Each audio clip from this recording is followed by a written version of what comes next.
Guys, स्वागत है आप सभी का मेरे चैनल ज़ूलॉजी और साथ ही साथ डेवलपमेंट बायोलॉजी की सीरीज में। तो उम्मीद करती हूँ आप लोगों के स्वस्थ मस्त बिंदास फर्स्ट क्लास। तो आज के सिलेक्शन में जो हमारा डेवलपमेंट बायोलॉजी का मेन मुद्दा है वो आज से स्टार्ट होने वाला है। तो इससे पहले हम कर लेते हैं एक छोटा सा डेवलपमेंट बायोलॉजी का इंट्रोडक्शन। ठीक है, तो बेसिकली जो डेवलपमेंट बायोलॉजी है वो बहुत सारे क्वेश्चंस का आंसर्स करता है हमारे। जैसे हमारे जो एक सिंगल सेल होता है जिसका नाम होता है जायगोट। जायगोट से इतने सारे टाइप के सेल्स कैसे बन जाते हैं, अलग अलग टाइप के सेल्स।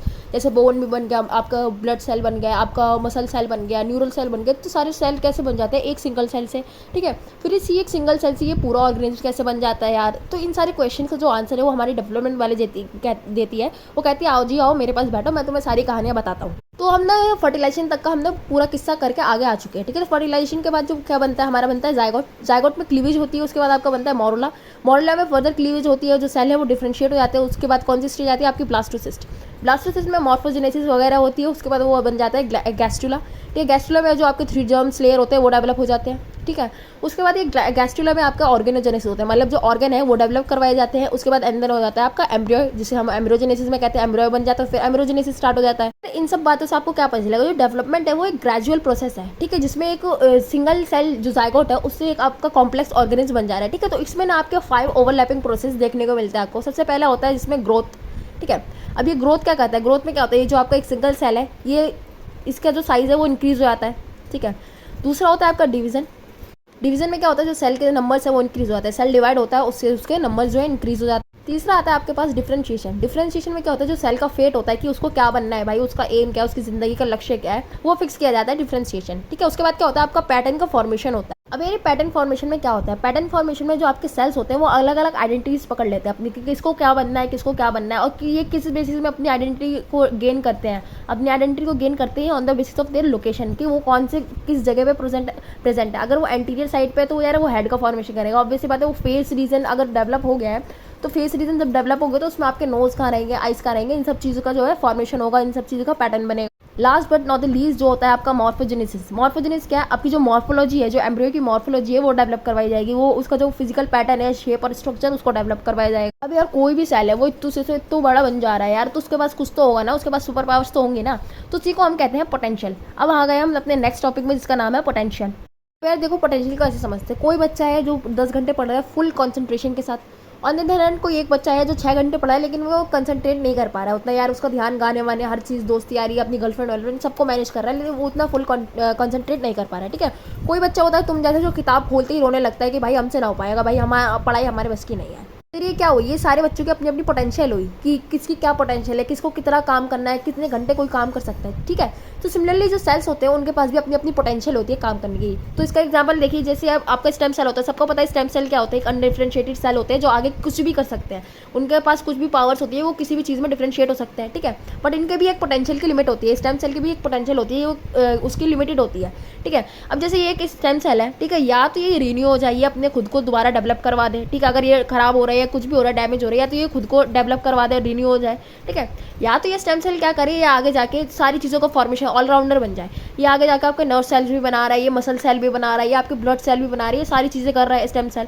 ठीक है, या तो ये स्टेम सेल क्या करे, सिर्फ और सिर्फ आपके जितने भी टाइप के ब्लड सेल होते हैं उसमें WBC, RBC, न्यूट्रोफिल, इन सब का फॉर्मेशन करवाए ये स्टेम सेल।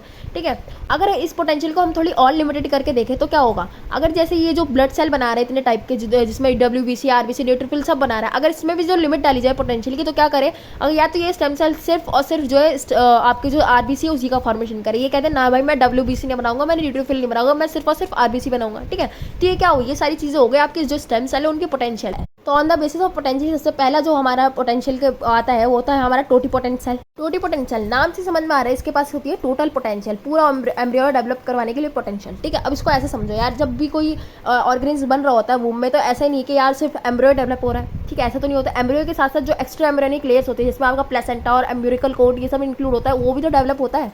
ठीक है, तो जो टोटीपोटेंट सेल होते हैं इनके पास कैपेसिटी होती है embryo as well as extra embryonic layer दोनों को साथ में डेवलप करवाने की। ठीक है, अगर मैं इसका जीता जागता एग्जांपल आपको दूं तो होता है जायगोट। जायगोट में भी जो आपका डिवीजन होती है, क्लीवेज होती है, तो आपके 8 to 16 सेल स्टेज बनती है जिसे हम मोरुला कहते हैं। ठीक है, तो जायगोट से जो मोरुला तक की स्टेज होती है वो एक सिंगल स्टेम सेल होता है जो टोटीपोटेंट होता है। ठीक है, इसका जो एग्जांपल है जायगोट से मोरुला तक वो आपका टोटीपोटेंट सेल होता है। ठीक है, ये जो मोरुला है ये भी पूरी की पूरी कैपेसिटी रखता है स्टेम सेल पूरा ऑर्गेनिज्म को बनाने की, एम्ब्रियो के साथ साथ एक्स्ट्रा एम्ब्रियोनिक लेयर उनको डेवलप करवाने की। ठीक है, अब भाई मोरुला के बाद जो स्टेज आती है वो होती है ब्लास्टोसिस्ट। अब बात कर लेते हैं हम थोड़ी ब्लास्टोसिस्ट के बारे में। तो तो ब्लास्टोसिस्ट स्टेज में क्या होता है, जो सेल होते हैं वो दो टाइप के देखने को मिलते हैं, डिफरेंशिएट हो जाते हैं, ठीक है। एक जो आपको आउटर मेम्ब्रेन से अटैच जो लेयर दिखती है सेल्स की, वो होती है ट्रोपोप्लास्ट। दूसरी जो लेयर होती है जो सेंटर में पड़ी हुई होती है, एक एग्रीगेशन होता है सेल का, वो क्या फॉर्म कर रहा होता है, इनर सेल मास, उसे क्या कहते हैं हम, इनर सेल मास। अब भाई यार ये जो ट्रोपोप्लास्ट है इसका क्या काम होता है, इसका काम होता है एक्स्ट्रा एम्ब्रियोनिक लेयर्स को बनाना, ठीक है। अगर हम इस ये जो एम्ब्रियो है इससे हम जो इनर सेल मास है उसको बाहर निकाल ले, अगर हम उसको बाहर निकाल के देखें, जो हमारा इनर सेल मास है वो एम्ब्रियो का फॉर्मेशन करवाता है, क्या वो क्या करवाता है, वो पूरा एम्ब्रियो जो है उसको डेवलप करवाता है। अब भाई ये एम्ब्रियो तो फॉर्म करवा रहा है, बड़ी बढ़िया बात है भाई, अच्छी बात है, मजा आ गया सुन के, ठीक है। बट यार क्या कर रहा है, ये जो एक्स्ट्रा एम्ब्रियोनिक लेयर है उसकी फॉर्मेशन नहीं करवा पा रहा है, इसीलिए ये एक एग्जाम्पल है प्लूरीपोटेंट सेल का। ICM is a example of pluripotent cell, जिसमें एक्स्ट्रा एम्ब्रियोनिक लेयर नहीं बना पाता है वो, लेकिन वो जो पूरा एम्ब्रियो है उसको बनाने के लिए उसके पास पोटेंशियल होती है। अब बातों को आगे बढ़ाते हैं और पढ़ते हैं मल्टीपोटेंट सेल के बारे में। ये मल्टीपोटेंट सेल किस वाला का नाम है भाई, इसमें क्या होता है, ठीक है। ये क्या होता है, ये एक इतनी एबिलिटी जो सेल होता है इसमें एक सेल एबिलिटी गेन कर लेता है किसी भी एक स्पेसिफिक टाइप ऑफ सेल बनने के लिए, ठीक है, कि वो किसी एक टाइप ऑफ सेल बनेगा। अगर जैसे वो मान लीजिए वो बन गया मेसेंकाइमल स्टेम सेल, अब वो क्या करेगी, जितने भी आपके मसल टिश्यू है, जैसे उसमें आता है आपका एडिपोज टिश्यू भी वो बन जाएगा, बोन मैरो का भी फॉर्मेशन वो करवाएगा, कार्टिलेज का भी वो फॉर्मेशन करवाएगा, और साथ ही साथ जो आपके मसल सेल है उनका भी फॉर्मेशन करवाएगा ये, ठीक है। तो इसने क्या करा, इसने एक अपना एम चूज कर लिया कि यार जो जितने भी टाइप के मसल सेल होते हैं वो सारा काम मैं करूंगा और मैं किसी को करने नहीं दूंगा, ये सारा मसल सेल का काम मैं करूंगा। क्या हो गया आपका मल्टीपोटेंट सेल। सबसे लास्ट वाला होता है वो होता है आपका यूनिपोटेंट सेल। नाम समझ में आ रहा है, सिर्फ एक काम करेगा भाई, वो बंदा बड़ा ही काम चोर है, वो सिर्फ करेगा एक काम। तो भाई ये जो यूनिपोटेंट सेल होता है इसके पास भी सेल्फ यूनिट की तो पावर होती है कि ये दोबारा अब खुद को रिन्यू कर सकता है, ठीक है। बट ये क्या करता है, ये सिर्फ एक टाइप का सेल बना सकता है। तो जैसे मैंने आपको एग्जांपल दिया था मसल सेल के बारे में, अगर वो जो मसल सेल है वो आगे डिफरेंशिएट होता है, वो सिर्फ और सिर्फ फॉर्मेशन करेगा आपके एडिपोज टिश्यू का और वो कोई काम नहीं करेगा, तो क्या होगा, वो यूनिपोटेंट सेल होगा। क्यों, क्योंकि वो सिर्फ एडिपोज टिश्यू का काम करेगा। अगर मैंने इसका तो एक एग्जाम्पल दे दिया आपको, अगर मैं जीता जागता इसका एक एग्जाम्पल बता दूँ, जो जर्मिनल लेयर होती है आपके टेस्टिस में प्रेजेंट, वो क्या करवाती है, वो भी स्टेम सेल होती है, वो क्या करवाती है, वो करवाती है काम आपके जो स्पर्म सेल है उनका प्रोटेक्शन करवाती है, ठीक है। तो ये किस चीज़ का एग्जांपल हो गया, यूनिपोटेंट सेल, वो एक सिंगल काम करेगा, ज़्यादा काम नहीं, वो एक सिंगल काम करेगा, वो कामचोर बंदा है, ठीक है। तो आज का मेरा लेक्चर यहीं पे खत्म होता है। होपफुली आपको वीडियो पसंद आएगी, वीडियो पसंद आए तो लाइक शेयर सब्सक्राइब करना बिल्कुल ना भूले। Thank you.